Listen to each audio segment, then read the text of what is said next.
Der kleine niederösterreichische Ort Rohrau, an der Grenze zur Slowakei und zum Burgenland gelegen, ist vor allem als Geburtsort von Josef Haydn bekannt.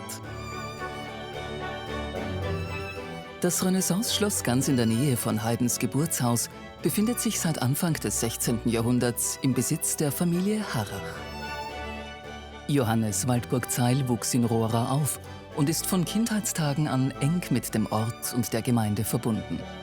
Wie schon seine Großmutter und sein Vater bewirtschaftet er als Landwirt die Felder rund um den Neuhof. Mit Hilfe der Einnahmen aus der Landwirtschaft, der Durchführung von Veranstaltungen und dem Vermieten von Wohnungen im Schloss war es dem Ehepaar Waldburg-Zeil bislang möglich, die notwendigen Mittel zu erwirtschaften, um dieses kulturhistorische Juwel auch im 21. Jahrhundert zu erhalten.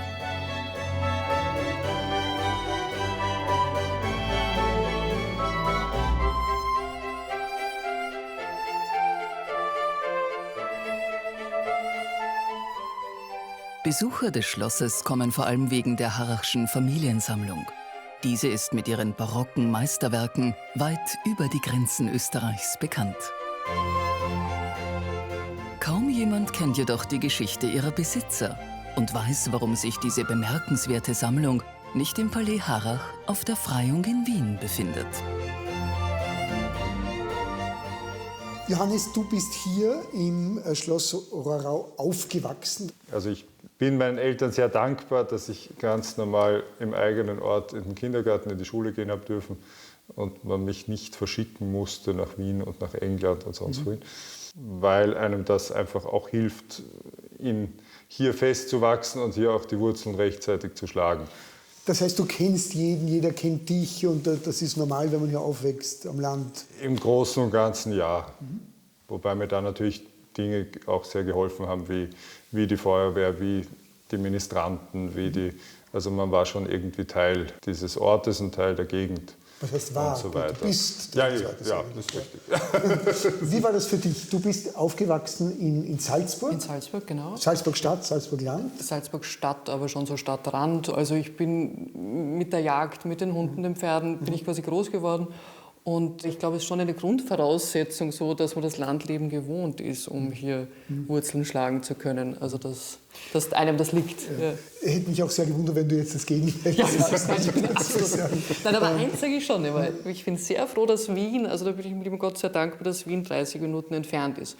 Weil wir sind zwar nicht oft dort, aber es ist so ein Gefühl, ja, man könnte jederzeit hinfahren.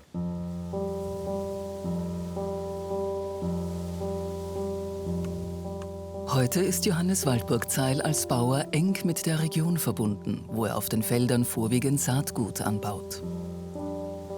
Du bist mit Leib und Seele ein Landwirt, dir taugt das? Ja, das ist absolut mein Beruf und ich finde, es gibt eigentlich auch kaum etwas Schöneres, als einer Pflanze vom Samenkorn beim Entstehen zuzuschauen. Das ist jedes Mal wieder ein Wunder. Bist du in der Landwirtschaft auch irgendwie tätig? Oder? Nein. Nein. Nein. Aber habt ihr so Aufgaben aufgeteilt, wo man sagt, du machst das, du machst das? Ja, schon, dass von Anfang an klar war, dass so hier mein Arbeits- und Wirkungsbereich ist. Das ist jetzt, ob jetzt die Führungen, das Museum, da die Koordination, ich nehme auch alle Anrufe entgegen, ob Hochzeiten, also ich bin diejenige, die dann mit den Hochzeitspaaren die Hochzeit hier vorbereitet. Vermietung ist eher der Johannes, da habe ich gesagt, ja Gott sei Dank, aber alles, was das Haus betrifft, also ich habe das Gefühl, ich räume eigentlich den ganzen Tag herum. Es ist immer so ein von früh bis spät oder bin halt hier in der Struktur tätig. Und das braucht Zeit. Das glaube ich. Dann gibt es ja immer wieder Verwandte und Bekannte, wo er so die Landwirtschaft macht und sie ist im Sekretariat. Das geht meistens sehr schlecht aus, sage ich dazu, aber es kommt vor. Macht sie das auch? Arbeitet sie da hier? Sitzt ihr beide hier? Ja, es ist sehr spannend. Also es sind neue Erfahrungen dann gewesen. Also, aber jetzt sind wir wissen, wovon du sprichst. Okay. Wenn man quasi den Mann gleich als Chef mit heiratet oder so. Also, Ja. oder den Chef mit dem Mann, so ist es. Ja. Oder umgekehrt, bitte. Ja.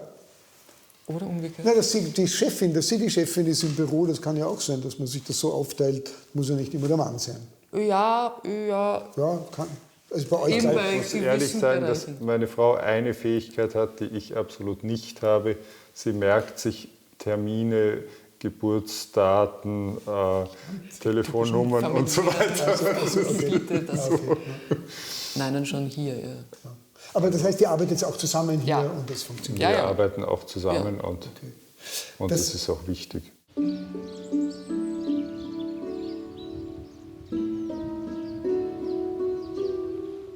Der landwirtschaftliche Hof von Schloss Rohrau ist der Neuhof östlich der Leitha. Früher gab es hier neben einem Gasthof und einem Geschäft auch eine eigene Schule, die aber knapp nach dem Krieg zugesperrt wurde.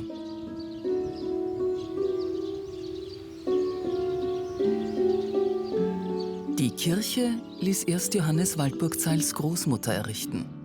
Hier finden monatlich Fatima-Andachten der umliegenden kroatisch geprägten Gemeinden statt. Da die Felder seit der zweiten Hälfte des vorigen Jahrhunderts durch den Einsatz von Maschinen mit deutlich weniger Helfern bewirtschaftet werden, gab es Überlegungen, auf dem Neuhof einige der Landarbeiterhäuser abzureißen. Johannes Waldburg-Zeils Vater hat sich aber letztlich für den Erhalt entschieden.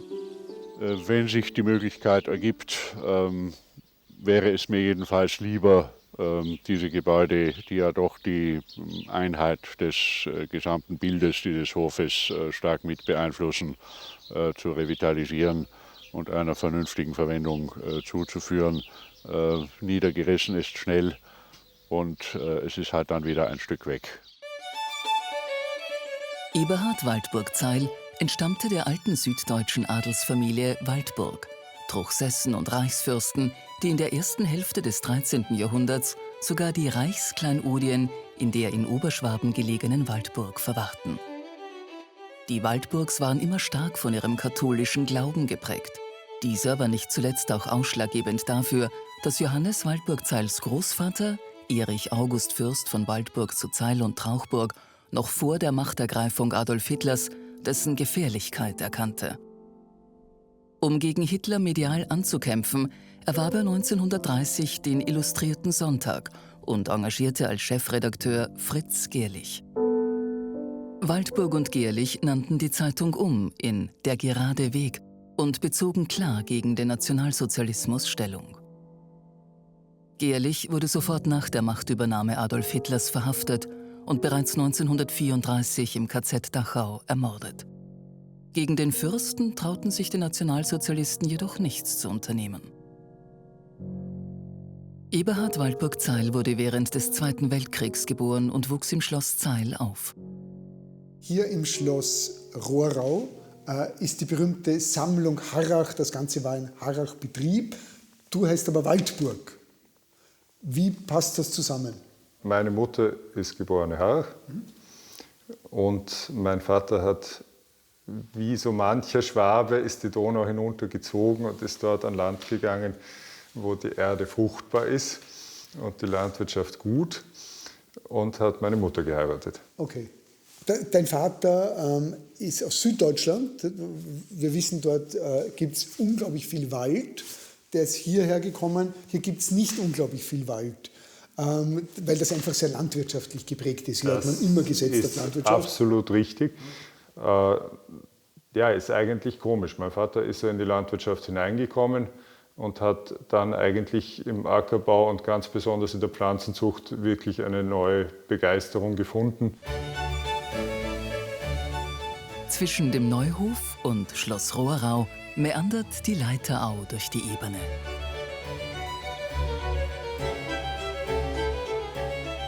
In diesem kleinen Naturparadies befindet sich auch ein Teil der Jagd von Johannes Waldburg-Zeil.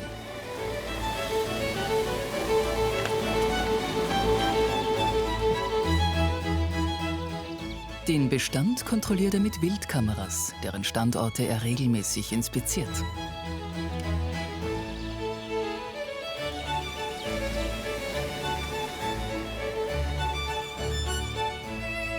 In der Au kann man noch die Reste einer Mühle entdecken, die in der Zwischenkriegszeit ein geschäftiges regionales Zentrum gebildet hat.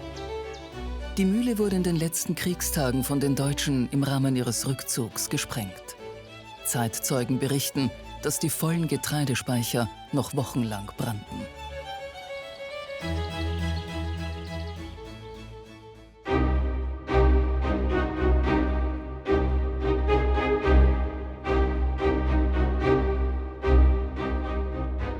Im Schloss Rohrau war in den letzten Kriegstagen an der Frontlinie entlang der Leitha eine SS-Einheit positioniert. In einem Turm der Schlossanlage sieht man heute noch die von Granattreffern verursachten Schäden.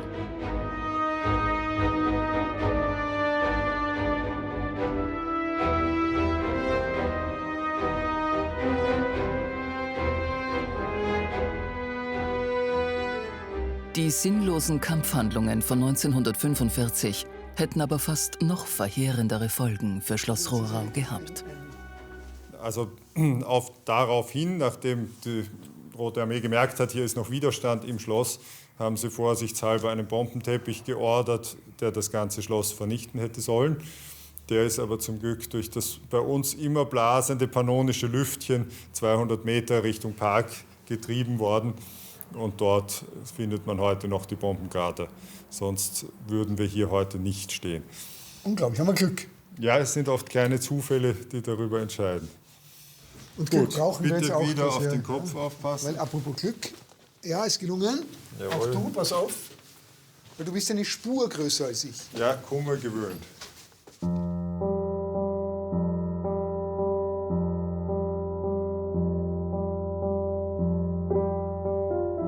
Auch wenn das restliche Schloss von gröberen Bomben- und Granattreffern verschont blieb, 1955 war es in einem völlig desolaten Zustand.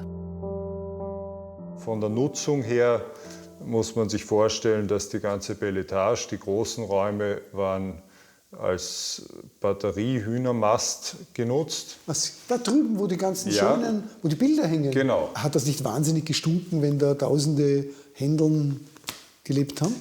Das hat mit Sicherheit wahnsinnig gestunken. Ich kann das sagen, weil ich auf Praxis in Kanada mal auf einem Betrieb mit 17.000 Legehennen zu tun bekommen habe. Das hat auch sicher seine Spuren im Gebäude hinterlassen und wir sagen immer, dass bei drückendem Gewitterwetter kommen die Hühner wieder. Okay. Ohne Mann, der in Kriegsgefangenschaft verstorben war, musste Waldburg-Zeils Großmutter Stefanie Harrach nach dem Krieg und der Vertreibung aus Tschechien den verbliebenen Familienbesitz in Wien und Niederösterreich wieder instand setzen. Schloss Rohrau war komplett devastiert. Selbst die Böden waren zerstört, nachdem das Parkett während der russischen Besatzung als Heizmaterial herhalten musste. Nach dem Verlust des Palais in Wien zog Stefanie Harrach mit ihrer Familie nach Rohrau und konzentrierte sich voll und ganz auf die aufwendige Restaurierung des Schlosses, wohin sie nach der Fertigstellung den noch vorhandenen Besitz der Familie inklusive aller Möbel übersiedelte. Und hier haben wir, das ist vielleicht auch interessant, die Übersiedelung der Sammlung, also vor 1970, also ein großer Lastwagenkonvoi mit Polizeieskorte. Hier sieht man die Polizisten, wie sie ankommen, und dann das Entladen der Lastwagen noch in der Baustelle. Die Bilder werden die Stiegen hinaufgetragen. Gruppenbild mit den Trägern und den Arthändlern, würde man heute sagen. Ja, Und meine Großmutter in der Mitte.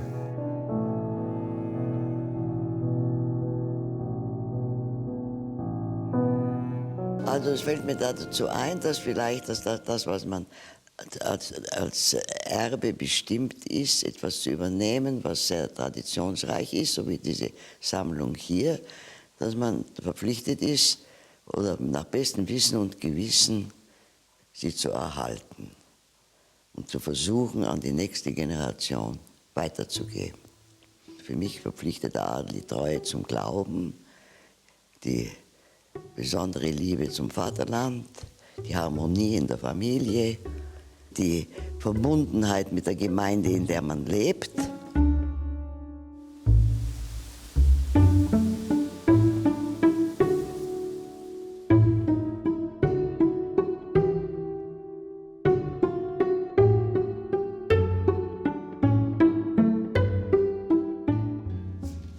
Das ist die Tante Stefanie, deine Großmutter, Ja.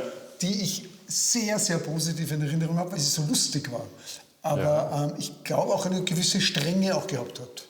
Natürlich, man muss rechnen, sie hat nach 4 Jahren ihren Mann verloren, der Familienchef einer großen Familie war, hat mit 18 Jahren ihren Sohn verloren, der Erbe dieses Ganzen gewesen wäre, und hat also einiges meistern müssen und hat dann die ganze übergebliebene Herrschaft nach dem Rausschmiss aus Böhmen wieder in den Griff bekommen müssen, und das hat natürlich auch eine gewisse Härte gebraucht. Aber darüber hinaus kann ich mich an einen unglaublichen Humor auch erinnern. Das war irrsinnig lustig. Ja? Absolut. Also sie hat immer, wie alle ihre Geschwister, die alle Brüder waren, haben sie immer gerne Späße gemacht und auch durchaus manchmal harte Späße. Also ja. Das war sehr klassisch.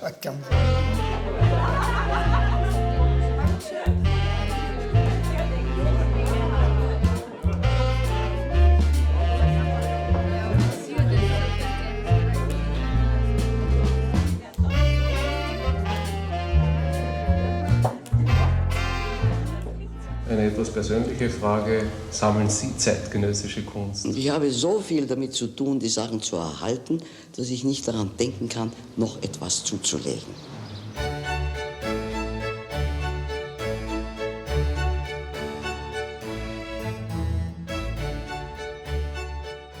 Die Harrachsche Familiensammlung ist eine der bedeutendsten Privatsammlungen mit barocken Meistern aus Spanien, Italien und den Niederlanden. Einen besonderen Schwerpunkt bildet dabei die wohl größte Sammlung süditalienischer Barockmalerei nördlich der Alpen. Die Gemäldegalerie geht auf mehrere Sammlerpersönlichkeiten der Familie zurück, die alle die Liebe für das Schöne der Malerei verbindet. Vor allem Ferdinand Bonaventura Graf von Harrach und dessen Sohn, dem österreichischen Vizekönig in Neapel, Alois Thomas Graf von Harrach, ist es zu verdanken, dass heute der kleine niederösterreichische Ort Rohrau die erste Adresse für Liebhaber neapolitanischer Malerei außerhalb der Metropole am Fuße des Vesuvs ist. Johannes Waldburg-Zeil übernimmt im Museum eine Vielzahl von Aufgaben, für die in anderen Einrichtungen dieser Bedeutung mehrere Personen zuständig sind.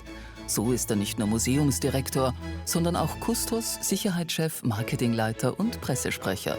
Und immer wieder führt er auch persönlich Besucher durch die Sammlung. Was ich auch toll finde, diese Sammlung ist schon relativ lange öffentlich zugänglich, glaube ich, oder?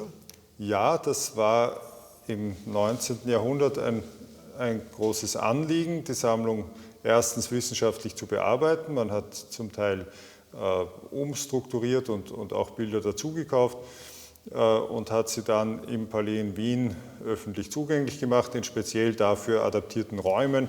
Die waren extra mit Oberlichten ausgestattet, um das Licht zu perfektionieren und so weiter.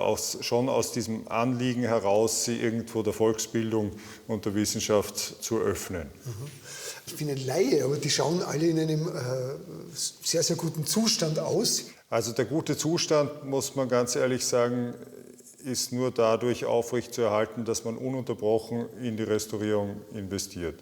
Es ist einfach, wir versuchen einfach jedes Jahr etwas zu machen, jedes Jahr ein paar Bilder zu bearbeiten. Und wie zwei Kriege, wie kann das überlebt haben mit Bombentreffern und so weiter? Wie ist das gelungen? Ja, teilweise muss man sagen, einfach Glück und kleine Zufälle. Die Bilder waren ja ursprünglich in Wien, im Palais. Wie die Bombardierung Wien begonnen hat, sind sie ausgelagert worden. Und dann gegen Ende des Krieges war also dann quasi die Idee der Nazis, die ganzen Kunstschätze im Salzkammergut zusammenzuziehen. Erst war die Idee zu schützen, dann war die Idee, sie dort zu vernichten.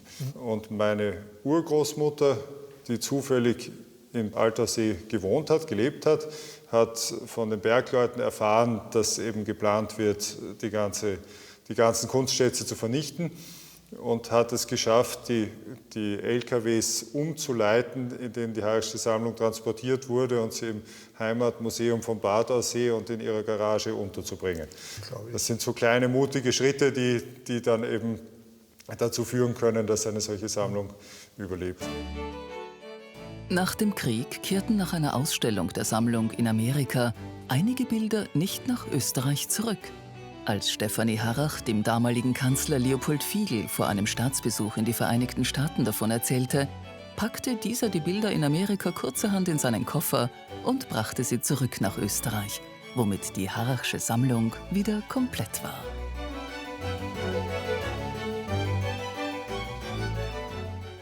Gibt es eines von diesen unzähligen Bildern hier, was dir vielleicht näher ist als andere? Sagen wir, nehmen wir gleich einmal das. Es gibt verschiedene.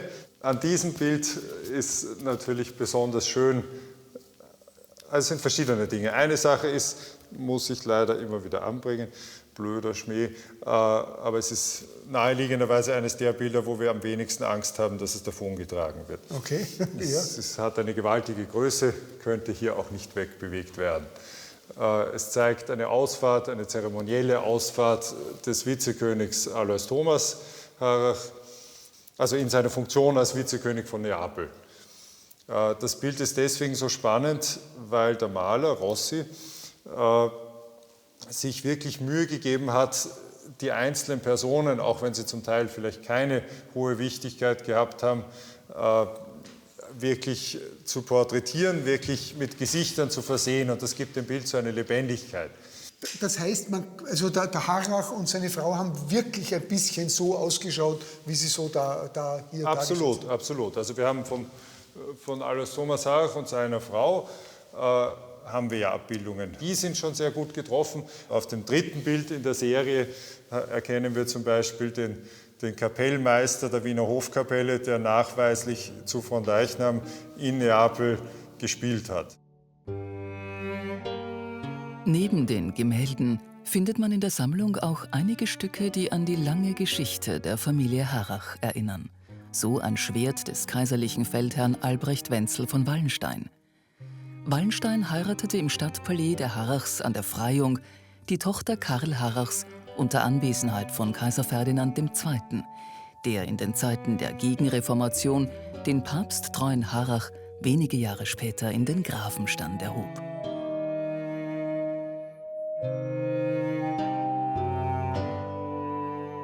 Von großer Bedeutung ist natürlich auch das Harrachsche Glas.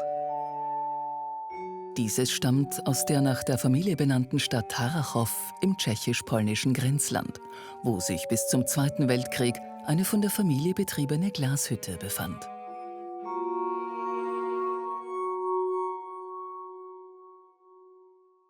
Ein besonders prächtiges Prunkgeschenk an den Kaiser Franz Josef aus der Harrachischen Glasfabrik in Böhmen, die schon der Alois Thomas gegründet hat. Aber er hat es nicht bekommen, weil sonst wird es nicht hier Doch, stehen. er hat es bekommen.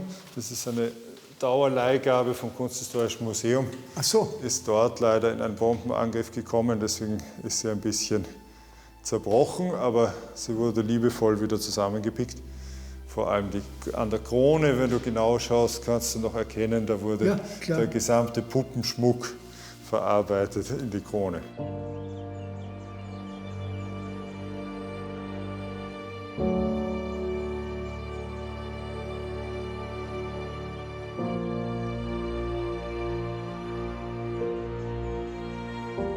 Für die Mieter in seinem Schloss ist Johannes Waldburg-Zeil auch als Facility Manager im Einsatz und hat sich dafür eine kleine Werkstatt eingerichtet. So, erstaunlich, was wir hier alles finden. Ich meine, oben gibt es die Gemäldesammlung, aber das ist ja absolut fast gleichwertig, vielleicht vom preislich etwas anders. Diese Sammlung, glaube ich, wird das erste Mal im Fernsehen gezeigt. Das ist unglaublich, hochinteressant. Das ist eine Werkstatt mit alten Teilen vom ganzen Schloss. Ja, es ist eine sehr wichtige Reserve. Schon allein deswegen, weil ja normalerweise die Probleme in einem solchen Haus sich nicht nach den Geschäftszeiten von Baumärkten richten. Das heißt, einen gewissen Vorrat lagern zu haben, ist gut. Und viele Dinge gibt es einfach nicht mehr. Und dann ist es gut, wenn man die man ausbaut, die noch funktionieren, aufhebt. Ja. Und vieles bleibt natürlich auch einfach liegen. Bist du selber so ein verkappter Bastler oder kannst du das wirklich ganz gut? Bis zu einem gewissen Grad schon. Also es gibt Grenzen natürlich, aber sagen wir, alles, was notwendig ist, um das unmittelbar aus der Wand spritzende Wasser einzudämmen, geht so halbwegs. Gut. Bravo. Man muss eben improvisieren. So ist es. Ich schaue noch ein bisschen weiter, wenn ich darf, weil mich interessiert das ja sehr. Bitte, darfst dir was aussuchen. Für größere Renovierungsarbeiten wendet sich aber auch Waldburg Zeil an Spezialisten. Nicht zuletzt, um bei allen Sanierungsmaßnahmen dem hohen denkmalpflegerischen Anspruch gerecht zu werden. Da oben haben wir auch noch ein Loch im First. Aber die 3 Firstkappen, die müssten wir eigentlich noch da liegen haben. Damit die Fassade nicht immer von Gerüsten verstellt ist, die bei Hochzeiten oder anderen Veranstaltungen die Optik stören würden, versucht er viele Sanierungsmaßnahmen gerüstfrei zu meistern.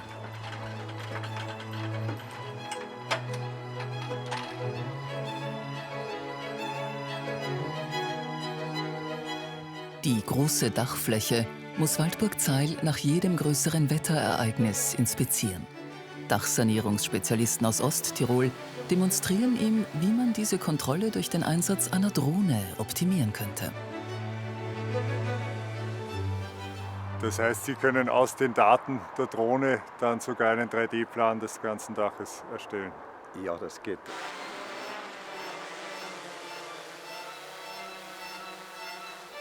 Unter dem Dach des Schlosses befindet sich ein Gemäuer, das auf eine rund 800-jährige Baugeschichte zurückblickt.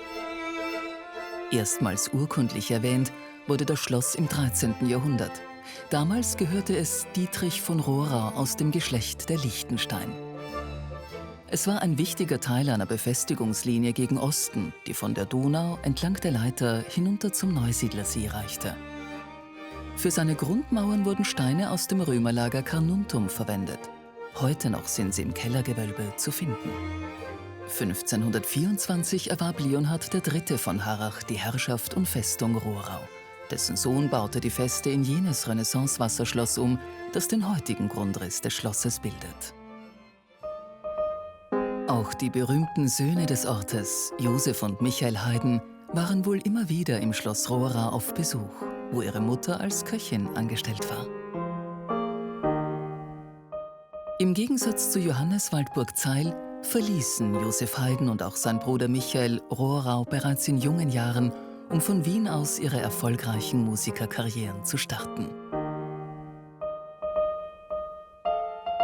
Josef Haydn dürfte jedoch lebenslang eine Bindung zu seinem Heimatort gehabt haben. Als er mit 63 Jahren nach seiner triumphalen Englandreise 1795 erstmals wieder seit der Kindheit heimgekehrt ist, soll er vor seinem Geburtshaus niedergekniet sein und die Türschwelle geküsst haben. Seit 1959 befindet sich ihm zu Ehren in seinem Geburtshaus ein Museum. Dieses wurde vor wenigen Jahren völlig neu gestaltet wiedereröffnet.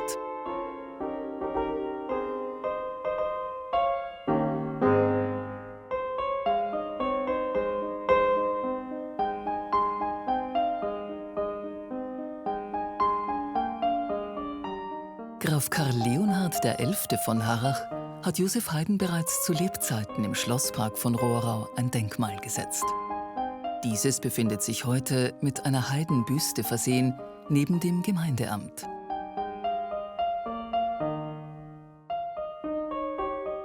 Josef Haydn wiederum vermachte der Familie Harrach eine von Antonio Grassi angefertigte Büste. Von dieser behauptete Haydn, dass es jene sei, die ihm am ähnlichsten sehe.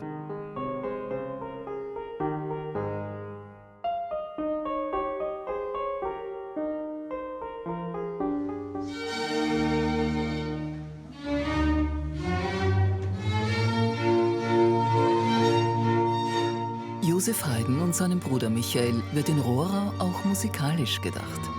Jedes Jahr im Sommer werden ihnen zu Ehren die Haydn-Tage im Geburtshaus sowie im Clarissa-Saal im Schloss Rohrau veranstaltet.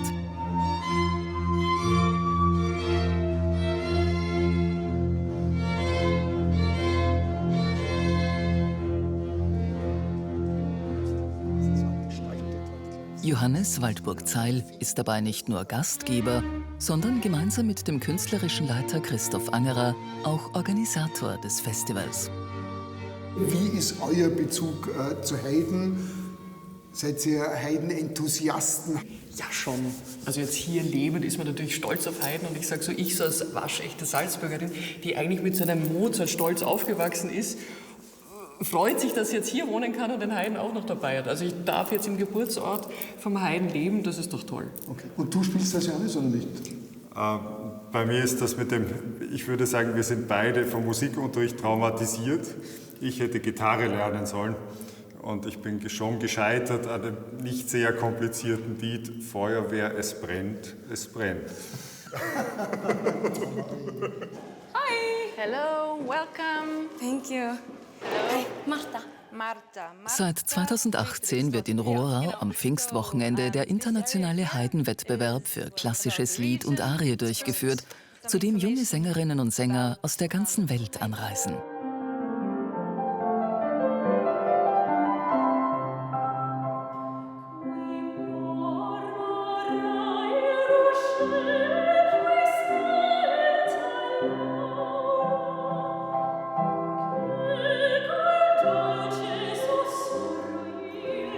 Die Vorausscheidung findet am Samstag in den Räumlichkeiten des Schlosses statt.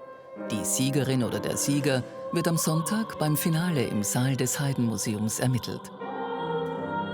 Den Juryvorsitz hat die renommierte österreichische Mezzosopranistin Angelika Kirchschlager übernommen, der es der Geburtsort von Joseph Haydn besonders angetan hat.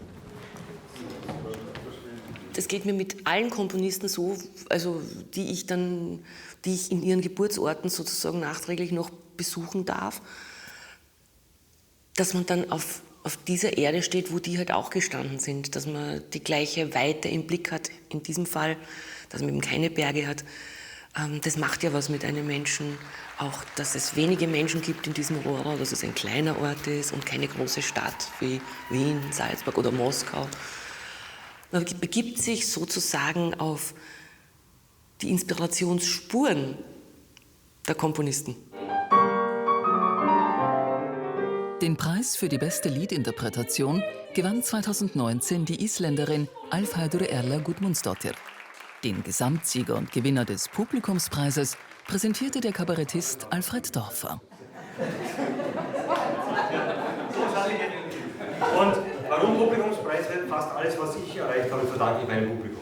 Und deswegen bin ich hier und verleihe diesen Preis an Herrn Neven Zimic. Die Brüder Haydn sind nicht nur über ihre Werke und das Museum in ihrem Geburtshaus in dem rund 1600 Gemeindebürger zählenden Rohrau präsent. Man begegnet dem Namen Haydn auch an vielen weiteren Plätzen im Ort.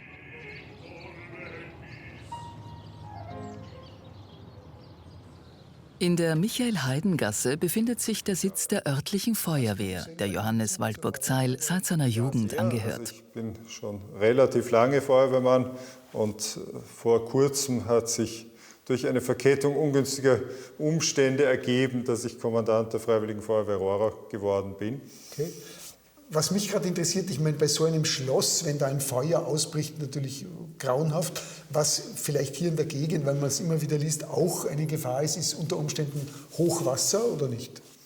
Überschwemmungen, Hochwasser ist ein Thema. Also der Hochwasserschutz ist etwas, mit dem wir uns auch vor allem in Friedenszeiten immer wieder beschäftigen sollten. Das Hauptthema sind aber ehrlich gesagt die technischen Einsätze, also Verkehrsunfälle. Und Fahrzeugbergungen.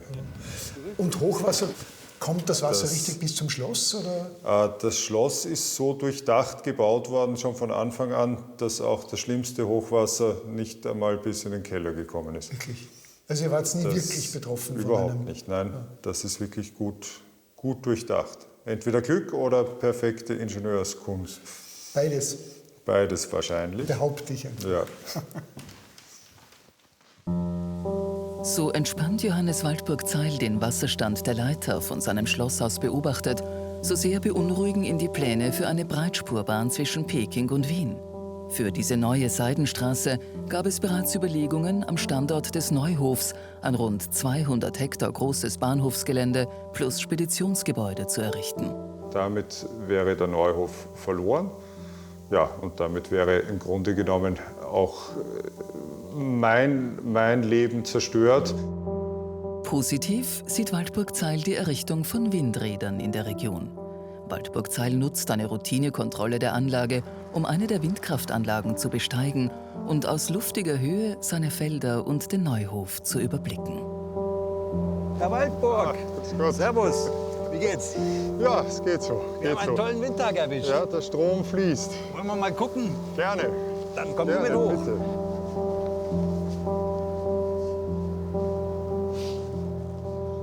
Sein Vater war einer der ersten, die auf der Pannonischen Platte Windräder von Windkraftpionieren aus dem Waldviertel auf seinen Feldern errichten ließen. Sieht doch professioneller aus. Ah, das ist eine Fallbremse. Wir werden es nicht brauchen.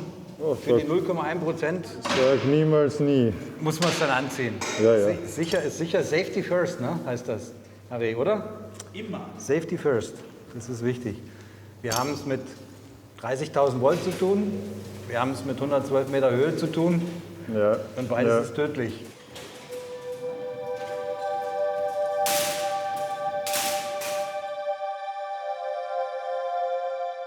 Die Windkraftanlagen auf den Feldern von Waldburg-Zeil werden gemeinsam mit anderen Anlagen in ganz Europa und Übersee von der Unternehmenszentrale in Pfaffenschlag im nördlichen Waldviertel gesteuert und versorgen tausende Haushalte in der Region mit erneuerbarer Energie.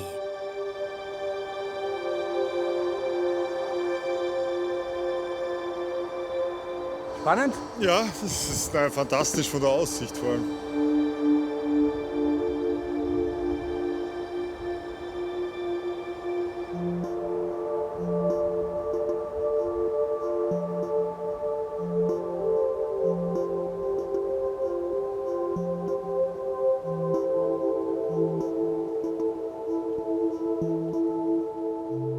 Vom Windrad aus blickt man weit über die Leiter, deren Auwald früher tiefer in die jetzt bewirtschafteten landwirtschaftlichen Flächen hineinreichte. So war das Schloss Rohrau komplett von Wasser umgeben. Heute führt die Brücke zum Schloss über einen ausgetrockneten Graben. Und der Park befindet sich auf der Fläche des Grabensystems.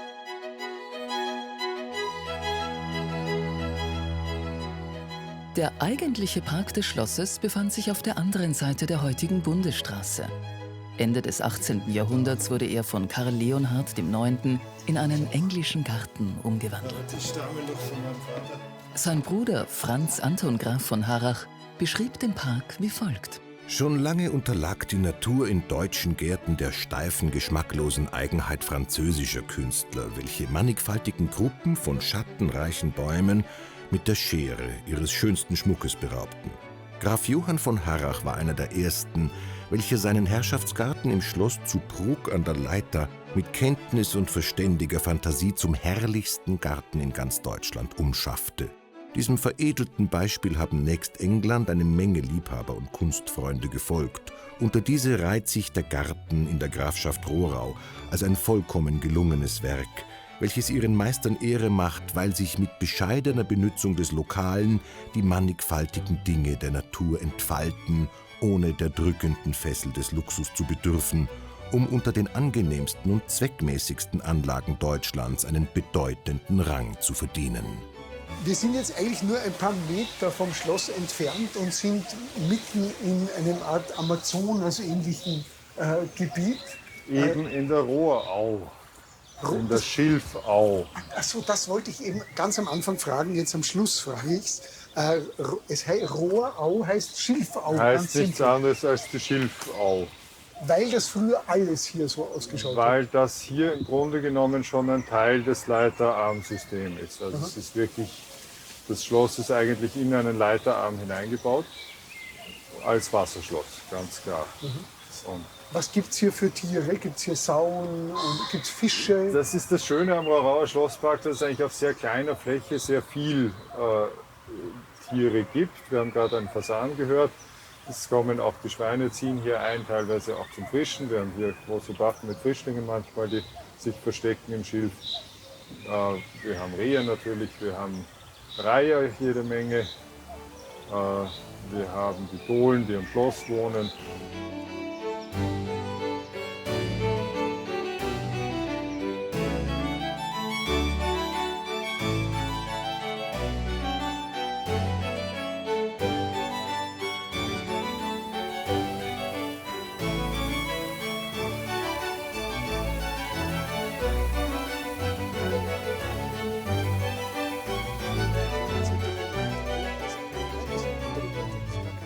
hier? Wir sind im Schlossgraben. Wir sind im Schlossgraben und ich sehe, es wird überall hergerichtet gebaut. Das ist eine wunderschöne Fassade, die aber wahrscheinlich, wenn man da drüben fertig ist, muss man hier wieder beginnen. Ja, das ist absolut so. Also man sieht ja auch, wenn man genauer hinschaut, wo es überall bröselt. Es ist zum Glück die Außenfassade aus der Ferne optisch noch sehr ansehnlich. Wir haben mal angefangen mit der Turmuhr. So könnte das dann vielleicht am Ende meines Lebens alles ausschauen. Vielleicht auch erst am Ende des Lebens meines Nachfolgers. Ich darf auf ein ganz kleines Detail aufmerksam machen. Die Uhr stimmt nicht. Ja, das liegt daran, dass meine Großmutter noch hier ein Uhrwerk einbauen hat lassen, was auf optimale Weise die Nachteile eines mechanischen Uhrwerks mit den Nachteilen eines elektronischen Zeitgebers verbindet. Und wir seitdem immer wieder versuchen, sie dazu zu überreden, richtig zu gehen, aber das ist meistens nicht lange. Eine Zeit lang haben wir so eingestellt gehabt, dass es einfach immer 5:12 ist. Sehr gut. Also ihr müsst euch nicht nur um die Uhr kümmern. Du bist Landwirt, du bist Ökologe, du bist Jäger, machst Schlossführungen. Ein unglaublich umfangreiches Gebiet. Ja, das Feld ist breit und im Grunde genommen umfasst es alle Dinge, die mit so einer Herrschaft verbunden sind. Und im Grunde genommen kann man immer sicher sein, dass man immer mehr Arbeit hat, als man schaffen kann. Das kann einen auch beruhigen. Mhm. Das siehst du auch so. Habt ihr bei Freizeit natürlich, werdet ihr auch haben. Oder geht das ein bisschen ineinander über, dass Arbeit ist auch gleich Freizeit hier? Das sagt mein Mann eigentlich auch. Ja, der Johannes, der ist da, also dass man sagen, Freizeit getrennt von Arbeit, es ist so alles irgendwie fließend eins. Aber da muss ich mal dran denken, im ersten Ehejahr habe ich sie gefragt, und wann ist unser Urlaub? Und dann habe ich hier so einen fragenden Blick.